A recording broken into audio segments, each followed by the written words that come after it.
I was living in Bali and really living like quite an idyllic life. Met a guy, I got pregnant, quite quickly realized that it was never going to be a relationship, but that he was not in a position to be present at all. So I cut communication with him. Right from the start, there was actually very little shame for me in my story. I was so convicted in having this baby. And I was like, I know I can do this. Like, I know I could be a single mum. I mean, it's not easy, that's for sure. I've definitely learned that, but I know I can do it. Rachel Fearnley. She's a somatic coach, breathwork facilitator, teacher trainer, speaker, and solo mama. Rachel helps people step out of the noisy, over-analytical mind and back into a deeper, safer relationship with their body. The first rule of shame is don't speak about shame.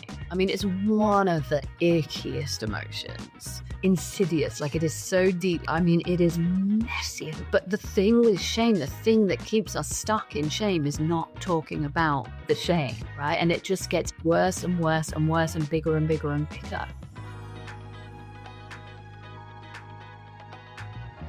So let's dive in, Rachel, right to your personal story. And I want to go into shame to begin with and exploring that and your story of becoming pregnant from one Tinder date, which is so powerful.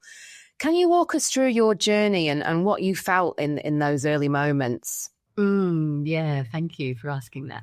So my daughter is now 7.5 years old. So I was pregnant with her about 8 years ago, just over 8 years ago.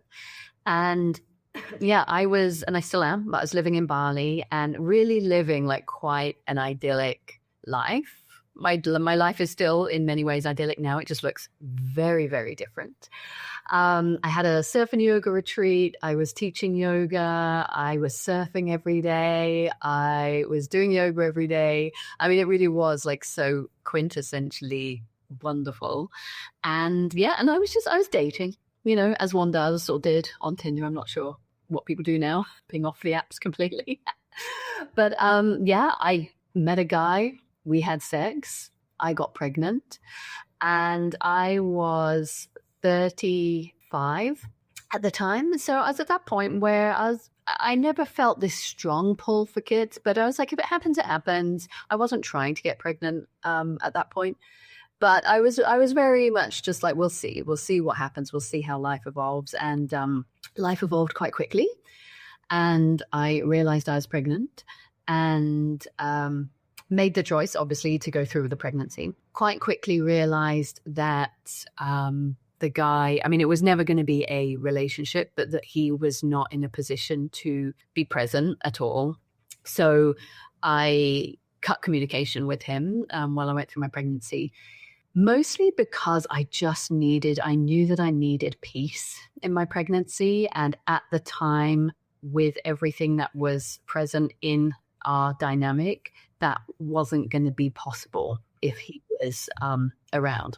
So it was quite a clear choice for me to cut him out for a time being and walk that path alone. And I mean, being in Bali, it definitely is different, and it helped a huge amount because I'm able to have nannies here, and I have a really big community of people that are quite similar to me, and they work in a similar way, and they have quite a lot of free time. And, you know, from what I understand, like living, say, in London, you have to make a date with somebody 4 weeks in advance to be able to catch up with them for coffee kind of thing. And it's not like that here, you know. You can message a friend and ask if they want to see you this afternoon, and they're generally around. So it's a lot more supportive for solo parents here. But I just, you know, right from the start, there was actually very little shame for me in my story. I was aware that there could be, because I'd spoken to people over the years and come across people who had maybe been single parents or got pregnant in a way that they hadn't, you know, that society didn't kind of see as traditional or normal or, you know, okay. And I know that, you know, from my sort of family history, I think maybe there was a story of my grandma. I can't really remember it now, but around, I think, her mother being a single mom or something like that. So there was this sort of air in my family of, you know, things have to be done in a proper way. But it was quite an easy choice for me being able to take this path. And one of the things that surprised me quite a lot was how frequently people would comment, be like, wow, you're so brave. Like, are you not worried what people will think about you? It was that thing. And there were times I was like, no, I'm not actually. Should I be? Should I? Absolutely. And it's let them. This is my life and I'm living my life and my choices. They're not living my life. And it's that letting go that's so freeing. And I felt similar in a totally different situation, but I wound up my PR agency. It was doing really well, but I wasn't happy and I was really empty. And I had to go through that, what will people think? And I got to the stage where I was actually, I don't care what people think. The right people will be supportive and understand that this is the best choice for me.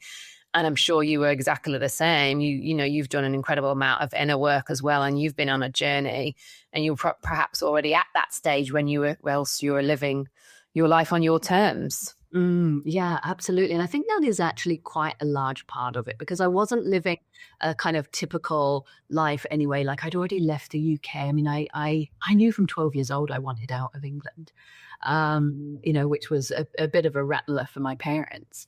But I left as soon as I could. And I love England. I'm proud to be English, but England, for me to live, it wasn't for me. And it wasn't for me to have a regular job.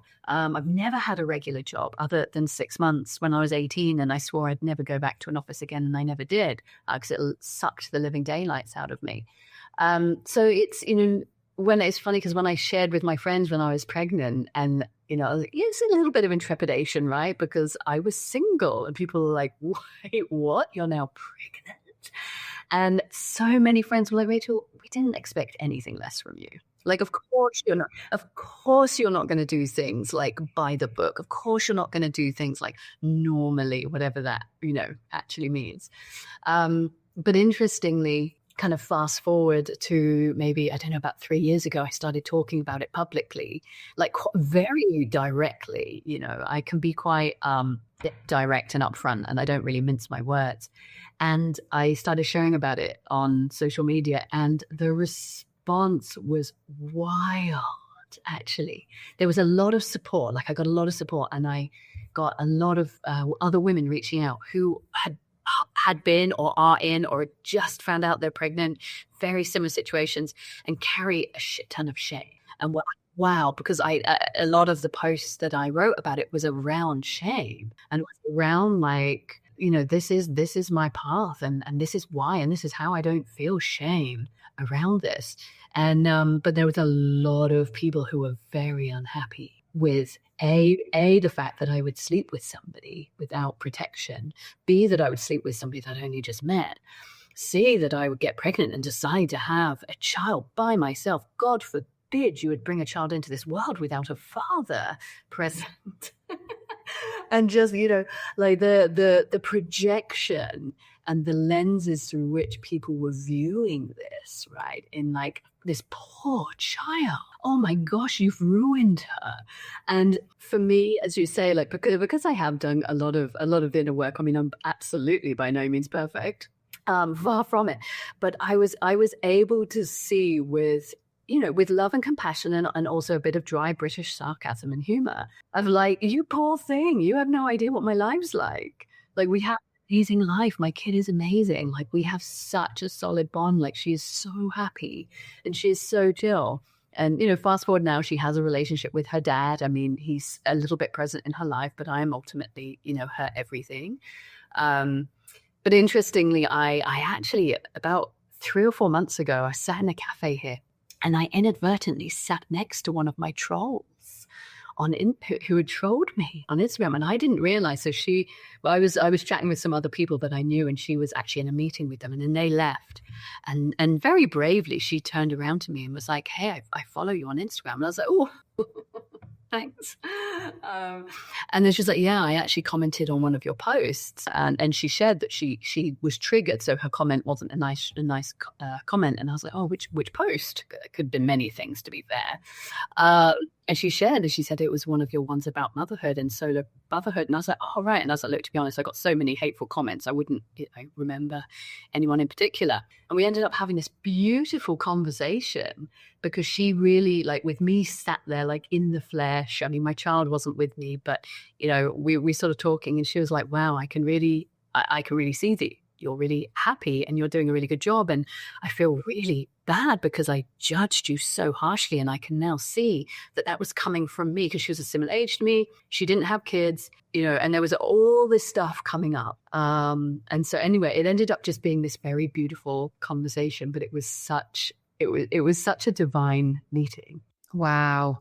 And you're right. People do come from a totally different lens, sometimes a narrow lens, sometimes they're triggered from their own experiences or what they haven't freed themselves from societal judgments yet. Jealousy of being that free, empowered woman. There's a lot going on there.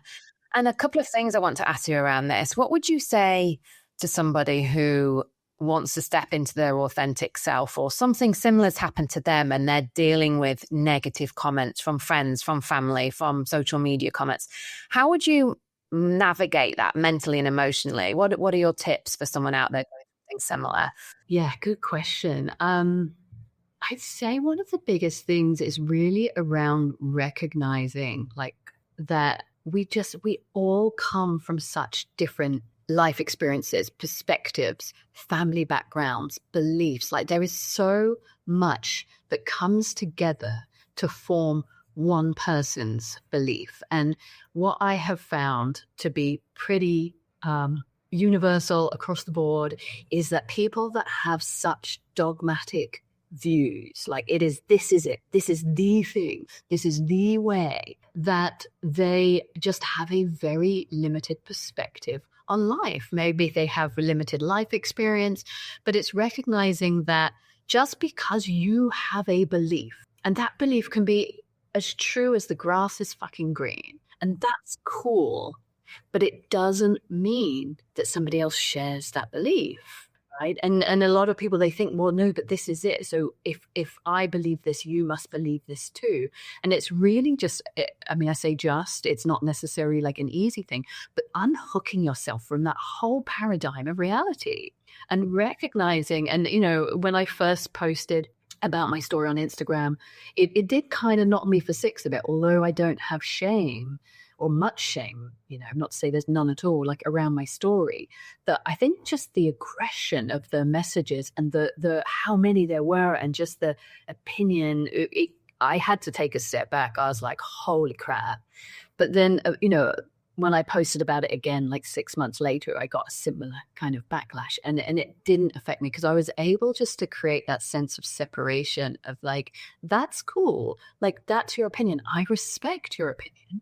I respect that that's what you believe in, and I don't share the same views. Yeah, it's crazy how there can be so many wildly different views and opinions. I mean, we've known each other for many years. I've part of a wellness retreat. You were you were the most incredible yoga teacher, and so I've always followed you. And I remember when you shared on Instagram and your story of becoming pregnant, and I was the total opposite. I was like, oh my God, you're amazing. I love what you're doing.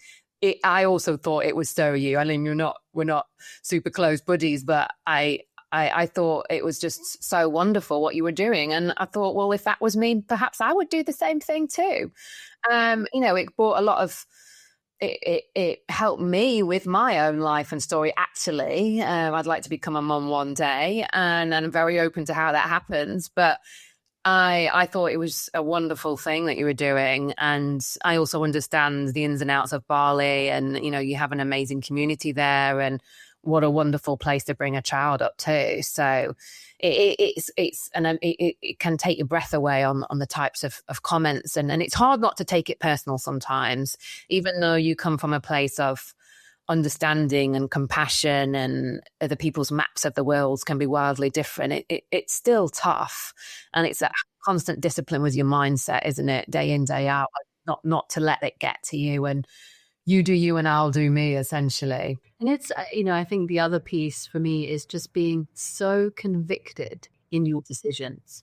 And that's what it was, and I think because I was so convicted in having this baby, and I was like, I know I can do this. Like, I know I could be a single mom. I mean, it's not easy, that's for sure. I've definitely learned that, but I know I can do it. And I was just so convicted. I was like, I don't give a fuck what you think. Like, this is, I know what I'm doing, and I have proof that what I'm doing is okay. And am I going to ace it every step of the way? Nope. But am I going to do a good job? Yeah. And it's that kind of sort of inner stability and conviction that really just those kind of comments, opinions, views end up just bouncing off you, because it's like, they don't impact me at all. Like, I actually find them funny. Like, I'll actually read them now and just crack up at how narrow-minded. And it's wow, and you almost feel sorry for them. Wow, you have such a narrow perspective on life and the world. How are you going to experience life for the next 20, 30, 40 years with that lens on the world? It's quite sad. And just finishing off on your story and shame before we get more into somatics and all that juicy stuff that you do in your work. The thing is with shame, as human beings, we all want to connect, and it's the most beautiful thing in the world, connecting between friends and family, a partner. And when something happens that might disrupt that connection, that's what happens with shame, essentially, of people won't like you as much, or won't want to speak to you as much, or maybe want to pull away from you. And I experienced shame at quite a young age, when my father committed suicide when I was 18. And I had quite an early shame around that, like, oh, what will people think? They'll think that I wasn't good enough, that he didn't stick around for me. Like the shame of something traumatic happening like that in your family. Like, what will people think of our family? And I actually used to tell porcupines to people when they asked. I mean, the close friends and family would know about the circumstances around him in passing, but I used to just say, oh yeah, he had a heart attack, because I had this shame around it, that people will think I came from a really damaged family. But then quite soon into my mid-20s, I started sharing honestly, and I discovered that people respected me, people wanted to hear more. They'd been through some traumatic experiences as well. So it's quite a juxtaposition what people think about shame, how they experience shame. And when you really step into your authentic self, even though it's really freaking scary, that actually it brings your connections closer to you, being that vulnerable human and being 100% you. And what would you say to people who want to be 100% authentically themselves? They're navigating life, being somebody who they're not. They're in a job that they don't really like. They're perhaps in a relationship that ticks all the boxes, and they're not really stepping into their true authentic self. What tips and advice would you give for someone who wants to be fully themselves? Such a great question, and thank you for sharing a bit of your story as well. So to talk about the piece on shame, like, if we there's different lenses. I mean, there's lots of different lenses you could view this through, and I could answer this through. But if I sort of tie it into the shame piece, if we were to look at, like, why are you in like in this position that you don't want to be in, like, or why are you like staying in this job that you don't want to stay in, or why blah blah blah. And if we look at it from that perspective of shame, like, I feel there's too much shame for me to close down my PR agency and go for it in a whole nother career path, or it's really shameful, whatever the thing is. So what I love this phrase of, like, the first rule of shame is don't speak about shame. Right. It's like Fight Club. Yes. Right. And it's like, because shame, I mean, it's one of the ickiest emotions. I mean, holy crap. Like, no. What will people think? What will people think? Yep. Right. Like, it is so insidious. Like, it is so deep. It is messy as fuck, shame. But the thing with shame, the thing that keeps us stuck in shame, is not talking about the shame. as The you get thing, into yeah. the thing, right? And it just gets worse and worse and worse and bigger and bigger and bigger. And shame's something I work on a lot with my clients. And, you know, one of the ways that we kind of explore it and look at it is, let's say, you know, you want to express something, like you want to tell somebody, I'm not enjoying this anymore, I want to change, or I want out of this relationship, or I want out of this job, or whatever. And it's like, and shame comes up, right? And then we're like, oh, I can't say that thing, I can't do that thing, right? So what happens is, we've got, on a very simplistic level, we've got this experience of wanting to do this thing, like leave a relationship, leave a work job, start something new. And then we've got this other experience of shame. And neither of them, right, and they end up being very conflicting, right? And they fight within us, right? It's like, oh, I've got this desire for this, but like, oh, this thing.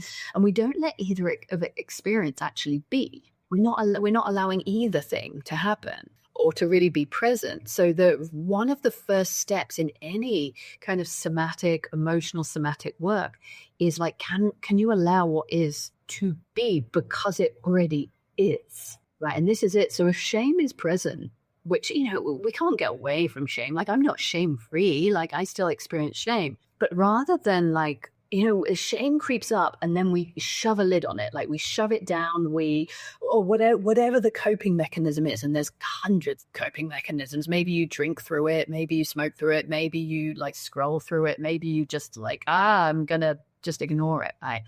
But if we just start to explore shame and with this, and I love it's so simple and so profound at the same time, shame's present, like it's already here. So let it be here, right? When we end up in this fight with what is, we literally become delusional. Like, this is, if you are fighting and resisting what is within you, shame is present. I don't want to know that shame's present.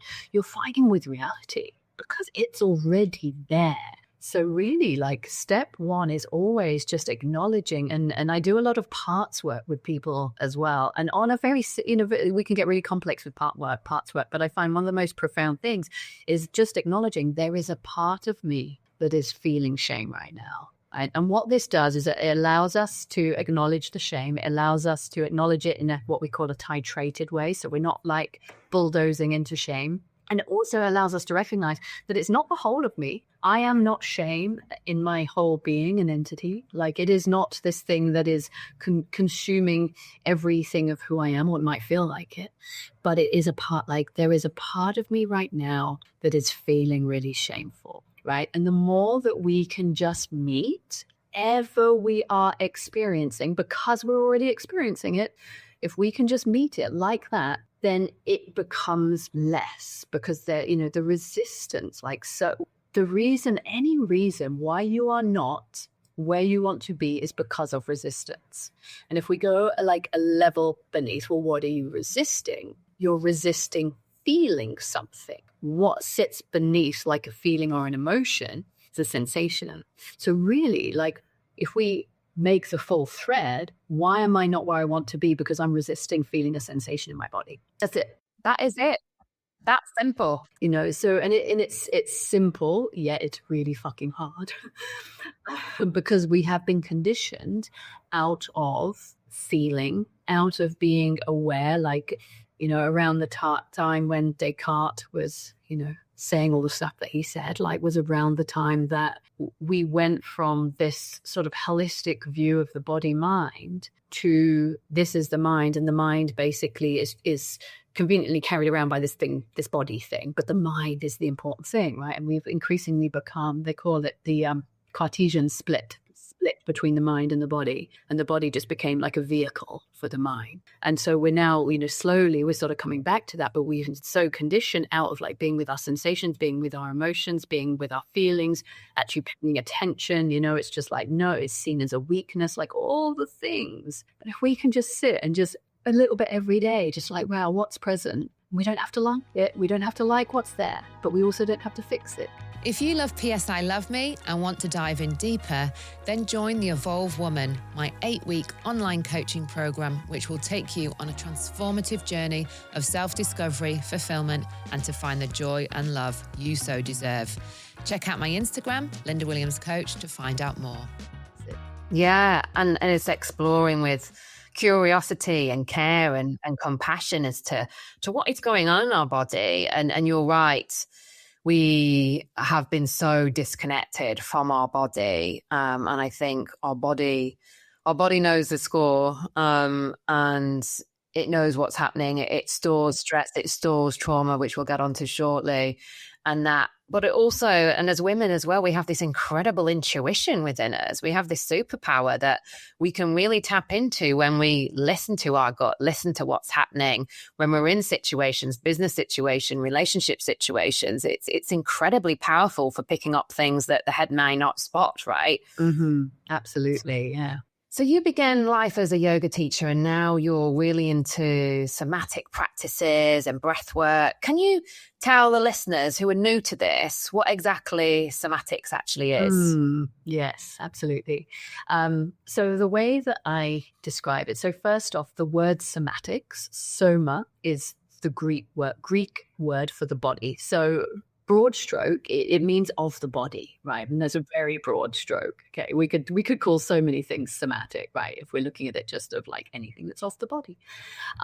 The way that I personally practice it, facilitate it, view it, use it, all the things is that, and again, it's sort of, talking about this whole idea of a Cartesian split, or the Cartesian split, right, is you have traditional therapy, right? Talk-based therapy, CBT, which is very much like it's talking, right? I'm talking about my mummy issues, talking about my daddy issues, talking about the things that happened in my childhood, the guy that's, harassing me at work, or whatever the things are, okay? And that's great. And it genuinely is. Like, there is such a place for talk therapy.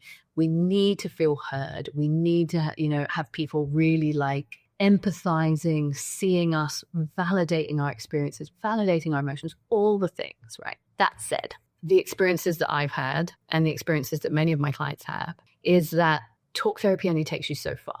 And it can take you it can take you really far. It really can, like, you can go places with it. But then, and this is like, I tend to, in my sort of therapy practice, as it were, I tend to attract people who have done the work in therapy, in talk therapy. And they just kind of, there's no more talking about their mummy or daddy issues that's actually like moving the needle forward in their life, because that's the thing, is like when talk therapy works exclusively on the mind, and the mind is amazing, but it's also really fucking devious. So, like, one of the things that I would joke about that as being somebody that's quite intelligent and smart is I can bamboozle a therapist. Yeah, you know what they want to hear. Yeah. I've been there as well. I'm like, I just tricked you. I find it really, I know, because I know the right things to say. Yeah, you know what they're going to ask as well. I remember my old psychotherapist in Singapore. She was amazing. But I used to literally just sit there and like therapize myself. I knew what she was going to say. I knew what to talk. She's like, well, you know what to say, you know what to do. Don't come and see me anymore. Right, exactly. And it's, a time and a place, absolutely amazing, brilliant. But yeah, like after a while, it's like, well, now what?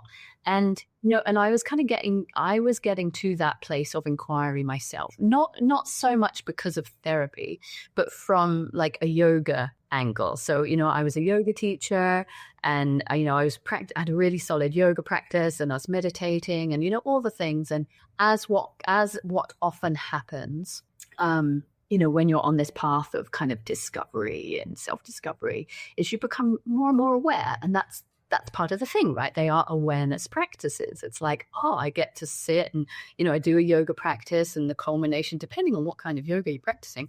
But the idea being that it prepares you for meditation, and you kind of have a cleared sort of mind, and then you can sit and you can meditate, and, it's beautiful, and you become super aware. And what I was noticing, I was like, okay, I'm really aware. And nobody's telling me now what to do with the things that I'm aware of. Like, I'm aware of my fucking habits and patterns. Brilliant. And now I'm starting to experience even more anxiety because I'm becoming more and more aware, and nobody's telling me what to do. Like, what do I do with this? Sit and watch it. I don't want to keep sitting and watching it. Like, I felt like I was kind of losing my mind a little bit, because I was going so like into the mind and into this sort of concept of awareness, yoga and meditation is amazing, and I love it, but it's very sort of masculine in sort of from this energetic perspective of this sort of the mind is up here, it's above the head. It's like this kind of this sort of emptiness, right? It's not actually necessarily I'm not saying it's not a good practice for women, but it's not necessarily like the right practice for women all through their life. I was just finding like, yes, my body was great. I was sort of embodied in many ways. I looked very fit. I was very strong, but I wasn't actually that connected to my emotion. Because then I could bamboozle a therapist, and I'm just not like, I'm not going in there. And it was kind of around this time where I was like, what is it? Like, what's the thing? Like, what can help? What's that sort of this whole somatics thing kind of fell into my lap. And it was really like the answer to the prayer for me was like, oh, I get to use my body and I get to be more intuitive in my body. And I get to basically process, the traumas. I get to like be with the areas that are stuck, and I get to actually move through stuff rather than just sit and be really aware, right? And so it's that for me is really the thing for somatics is, and the way that I sort of facilitate it with my clients is it really acts like the bridge between the mind and the body. It's like I know certain somatic practitioners they don't even want to hear your story. It's like quick talking, get into the body, which to me is too curious. Like we do need to feel seen and heard in our story, and story is very important. So I'm a bit of a mix of, we integrate your story and your narrative, but also really like, where does that live in your body? Yeah. And I think you're right. You do need to have some talk therapy to begin with, to feel like you're in a safe space to get into those feelings and that trauma in your body that you probably perhaps scared to go there because that it perhaps might not feel nice. It won't be nice to process, but it's important to look at it, to understand it, because by getting hold of it with some white gloves and understanding what that is, what's coming up for you, only then can you start to process it and release it. The world's, science and spirituality are just coming closer and closer together. And science is, I was just at a conference at Oxford Uni, and the world's leading trauma experts were there. And a lot of it was about somatics, about movement, singing, dance, yoga, amazing ways to release trauma that gets stored in the body. They're also talking about psychedelics, LSD, MDMA, ayahuasca as ways of releasing trauma as well. So there's these, instead of the old school ways of the talk therapy and antidepressants and yada, yada, yada, there's a lot more therapeutic and transformative and natural ways of releasing trauma in the body these days. And what kind of exercises? Is it breath work or is it specific yoga movements? I know when I've experienced trauma, and again back then, no one was talking about this 25 years ago. I was hunched up. I was going around because it was all the trauma was coming out in my stomach and underneath my bra line, and I was literally like a hunchback of Notre Dame. I wasn't even aware of it until I looked in the mirror one day. I was like, "What am I doing?" I was getting pain in my shoulder and my back because I was hunched over because I was in so much pain. But what type of things do you do to help guide people through processing that trauma and releasing it from the body? It's such it's such a great question and such a big question. So firstly, and it's just a little bit of a nuance, is my perspective on trauma is that you don't release it. And it can be a little bit just vernacular. It's very common to people talk about releasing trauma. But it can lead people down this road of thinking that we can just kind of shit it out, like metaphorically, it's like, get rid of it, Yeah, God, be gone with you. Yeah, and it's just like, cool, right, that's that bit of trauma done, like next, it just doesn't work like that. Like it just, and I know it's, I have to catch myself not talking about releasing things because it's just such a, it kind of rolls off the tongue because it's everywhere. But it's actually quite an important distinction to make because I just see it daily of people kind of just obsessing about like trying to get rid of their trauma. The way that I see it, and I think more and more people are starting to realize, is that we don't get rid of it. We create more capacity in our body to hold the charge, right? Because if something really bad has happened to you, are you ever going to not be triggered by something that comes along that reminds you of it? I mean, I don't know. I've not seen that yet, really. Like, and it's certainly not because we've shut out this thing, this entity that's helped us to then just become impartial, right? It's more about like, okay, what normally happens is there's a trigger that triggers you to a traumatic event, is the sensation in your body becomes so overwhelming, it kind of becomes bigger than you, right? Metaphorically, and it overwhelms. It's like if we look at the definition, one of the definitions of trauma is things that are too much, too fast, too soon, happen too quick, too much, just all the too, everything, that it overwhelmed the body's capacity to process it, right? We could also look at it as there wasn't a present empathic witness. Because we can have, for example, any of you that have got kids or, are in care of children, nieces, nephew, whatever, all things, is sometimes they can have these massive, kids are just walking balls of emotion, right? And they can have these massive displays of emotion. But if somebody is there present and witnessing and holding space, then it tends to kind of move through, right? They don't get stuck on it. Yeah. So interesting you say that. Yeah. Right. And so, when we look at, like if we look at like as an adult, whatever, you have a trigger and it triggers a traumatic event that's not been processed properly, that's still very, kind of controlling and present. And then it overwhelms you, right? And then depending on just so many things, but maybe you shut down, maybe you dissociate, right? Maybe you like lash out, like there's so many different things. That's just your body's very intelligent way to basically say like this, I can't, like this is overwhelming, this is too much, right? So we're not trying to get rid. There is nothing to get rid of, right? What we have to do is like energetically, metaphorically expand our container, our vessel, so that when that trigger happens again, it doesn't overwhelm our whole being, right? And we can again, like we're able to pause and be like, feeling really fucking triggered right now, and recognize it. And it's this slowing down, right? And this is a lot of the thing as well, which is very hard for people, is being able to slow everything down, right? Because normally it's like trigger, boom. Yeah, exactly. It's that slowing down and taking a breath. Oh, I'm feeling triggered. Something's feeling off in my body. And just exploring that for a few seconds. Oh, I know what that is.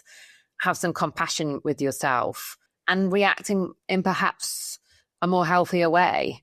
But talking about anger, because I know you speak a lot about anger as well, that anger can actually be good for you instead of suppressing it. Tell me a little bit more about that. Like, it's not always good to be zen and calm and push that anger down.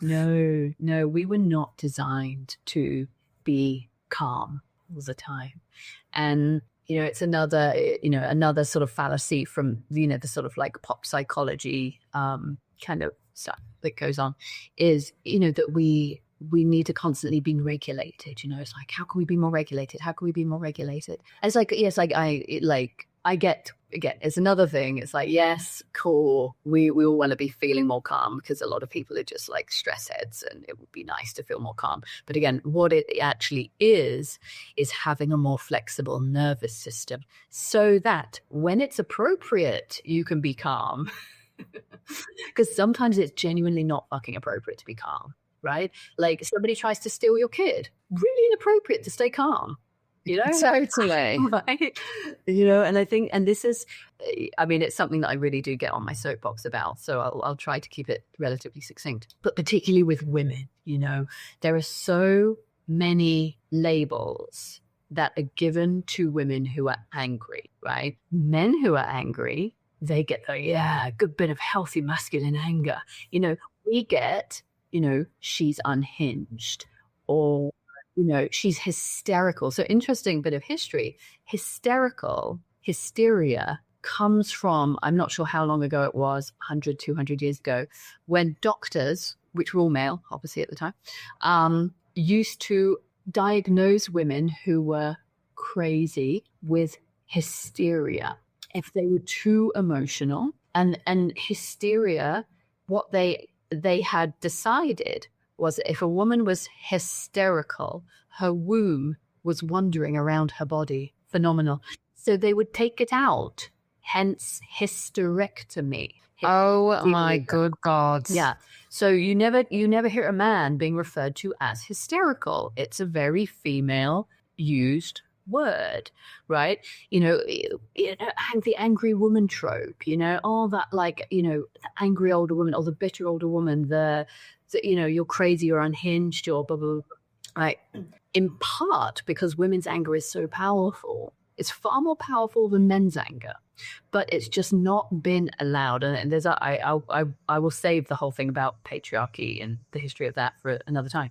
But it's basically, women who, the witches being burnt at the stake, way too powerful. Their emotions are too powerful. They're way too tuned into their body. They're way too intuitive and knowing. Yeah. Knowing we can't have this. This is dangerous for this patriarchal society. So we need to find ways to keep them in this little box. We do not want their anger. No, we don't want that either. So we're going to pathologize their anger and basically just make everybody think that they're nuts. So then we obviously, and then part of the thing, patriarchy is making, women these lovely, obliging, sort of, vanilla kind of characters where we don't rock the boat, we don't this, we don't speak up, we don't that. So many of our challenges, boundary challenges, right, comes from not being in touch with our anger, right? Because we don't, oh my gosh, what will they think? What will they say if I say no? How many, oh my God, I think about some of the sexual encounters I had when I was young and just not feeling that I could say no, right? And it's just like, oh gosh, what if they think this? What if they think that? And, and this doesn't just obviously apply to sexual encounters, it applies to so many things, right? And one of the things that I really noticed working with myself on this, obviously, but working with clients is how shockingly hard it is. And, obviously I work with people one-on-one, like exactly kind of like this, we're on Zoom or whatever. And I'm getting them just in practice to like look me in the eye and say no to me. Just say no. And how hard it is for in what has been cultivated as a safe space. We've been, perhaps working together for a while. And I'm like, cool, like tell me no. And just the sweat comes and they get red and they get embarrassed. And I'm like, fuck, you can't even say no to me as a role play. And it's about having those healthy boundaries in life and doing what's good for you and what nurtures you. And it could be healthy boundaries with time, work, your personal life. There's so many things where you need to have these boundaries and to be able to say no. And I think when people think of anger, it's like this big scary monster where you're screaming at somebody. It's actually voicing what you want and what you feel and actually saying, actually, no, that is not okay. But it's seen as this big angry monster and we're not allowed to speak up. And, you hear when guys say, oh, she was my psycho ex, she was screaming at me. And it's just such an eye roll and such a red flag. Why was she angry at you? Should we explore that for a minute? So, yeah, there's a lot to unpack when it comes to anger. Yeah. And it's, it's an energy, right? And this is at the bottom of it is like, it's energy. And it is one of, if not the most powerful energy that we have in our body, right? And, any of you that are like burnt out, exhausted, fatigued, blah, blah, blah, all the things, most of that exhaustion, fatigue, burnout comes from boundary issues. Again, like if we really get down to the root of it, it's boundary issues, right? And you're not in touch with your healthy anger, this healthy expression of this energy. And so what happens again, like you feel, I've worked with people who just say, I never get angry. I don't feel anger. And it's just like, it's there, not there. You've just hidden it really fucking well.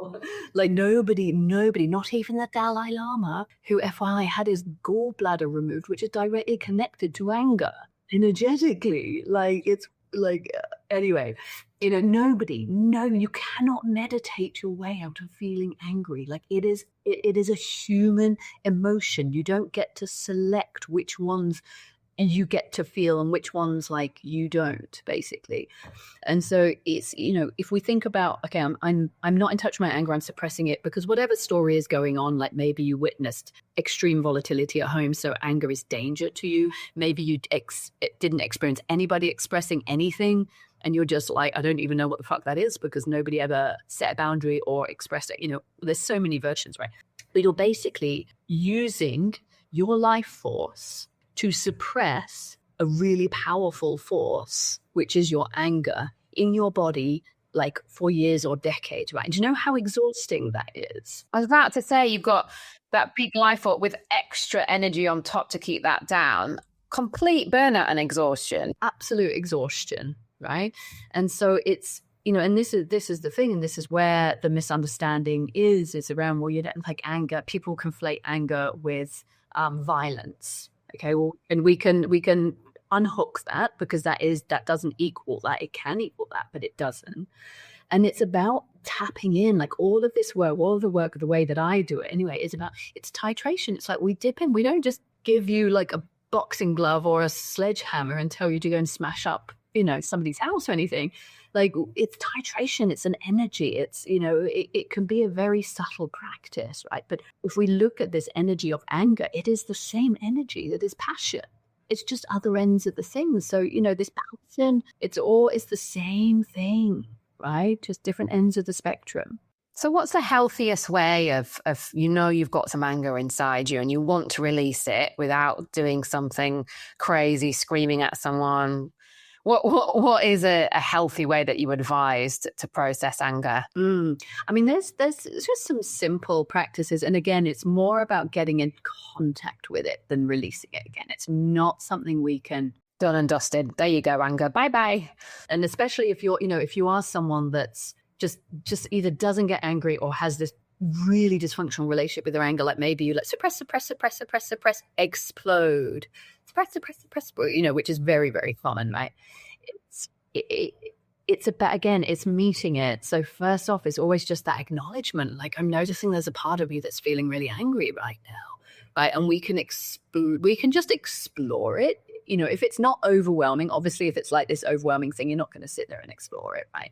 But if it's, just this like irritation, like, I'm really annoyed. It's like, okay, anger's present, and just notice, right? Notice like what's it like? Where is it in your body? It might be like, oh, I feel this burning in my chest, or like I feel this heaviness, or I feel this, whatever it is, right? I feel this, and even just this location. I feel this there. I feel this there. I feel this there. Like this is where anger right now is living in my body. This is how I'm experiencing anger right now, right? And once we've kind of done that, then we get to start to sort of move with it a bit, right? So, and everything that, I mean, not absolutely everything. It's a little bit more nuanced, but is like I say, it's gentle. It's not these crazy movements. So it's like, you might just be like pretending you're pushing against something really heavy. And this is really good boundary practice, right? If you struggle with boundaries, I'm just pushing. And again, I'm not just like floppy arms. I'm pretending that I'm pushing something that's like 100 kilos. And I'm like, right? And this, arm's length from you is your energetic boundary, right? And we need to practice this, particularly as women, right? And so if you're feeling really angry, particularly if you're feeling like boundaries are being walked over and violated, it's just like pushing, and just really imagine that you're like pushing whatever it is, the person, the situation, the circumstance, the whatever, just push it. But it's got to be strong, right? And this is where I always, I've really noticed with a lot of women, there's so much sort of weakness and like timidness in these practices. So it takes time. Like we have to build up. But we get to a point with my clients where I have them, and this is a build up, but I have them stand in front of mirrors and like scream no at themselves, and really just like assert themselves. And it's, I don't know, if any of you have seen the Haka dance from New Oh, Zealand. absolutely. Right. If you don't know what that is, go onto YouTube and Google the haka. I mean, it is spine tingling, goosebump, tear jerking, like, and even just practices like that. Like, there's a reason that, it's this war dance, right? And it's not just the men that do it, the women do it as well. And just, sometimes just standing and stomping and using your arms and just this kind of assertion of like, I am here. This is me. This is my space. That is so needed for women in general. Absolutely. It's such a good tip and such an easy thing to do when you're at home pressing against a wall or somebody else, or it's such an easy thing to release, not release, but understand and start to feel better through it all. Yeah. And even, and if we were to like use the breath as well, just like lion's breath, so just taking a deep breath in and then breathing out and stick out your tongue, making sounds. And you can just bring that all together. Like it's whatever feels fierce, You've talked about so many important topics for the modern woman that we're dealing with in today's world, whether it's trauma, understanding it in the body, the somatics of it all, and also dealing with anger. I could speak to you for at least another 2 hours, but as we wrap up, what is one message that you want to convey to a woman about the body or about healing that you wish every woman could practice or hold close to them when they need it the most? I mean, I think it would be 2 things. It would be just taking that time, like getting curious about like what's present right now, like what is alive in me, just this awareness of like, if you're going into a meeting or you're going like whatever, you're just about to do something and it's just like taking a moment being like, what am I feeling? Like, is there an emotion or a sensation that's present? And just literally just witnessing it. That's it. Just witness it. It's like, oh, that's there. Anxiety is present. There's a part of me that's feeling shame. There's just that. And then, just some boundary work, like feeling that ferocity. And I really hope that little bit of conversation about the history of hysterectomy and, patriarchy, not that we dived into it, but I hope that's actually lit a fire in some people because it's kind of what it's meant to, and that actually I need to be more in touch with my anger and I need to explore it in a safe way and in a titrated way. But really seeing that is likely the root of many challenges for people. And where can listeners find you if they want to learn more about you or potentially work with you? Where can they go and check you out? So mostly on Instagram. So my Instagram is my name, Rachel, and then _Fearnley. I also have a website, rachelfearnley.com. So I work with people predominantly one-on-one in my sort of private practice. And then I also have another business called the Whole Health Project where we have online trainings. And actually, as of the day that we record this, we've just opened the cart to our brand new somatic foundations facilitation training. So if there are other, people like coaches, even therapists, counselors who are wanting to bring more body-based tools into their practice, then that is opening now. We're starting mid-November. And then if you've missed this cohort, then eventually it will become an on-demand training. Amazing. Well, Rachel, thank you so much for coming on, being so open to sharing your story and sharing such amazing tips to navigate life through all the ups and downs we go through. And I can't wait to see what's next for you. Amazing. Thank you so much. That's it for today's episode of PSI Love Me. I hope you've learned some interesting nuggets to weave into your everyday life to feel a little lighter, brighter, and inspired. If you loved today's episode, be sure to subscribe, rate, and leave a review. It helps more high-achieving women like yourselves to find us. And don't forget to follow us on Instagram, Lynda Williams Coach, for more daily inspiration and updates.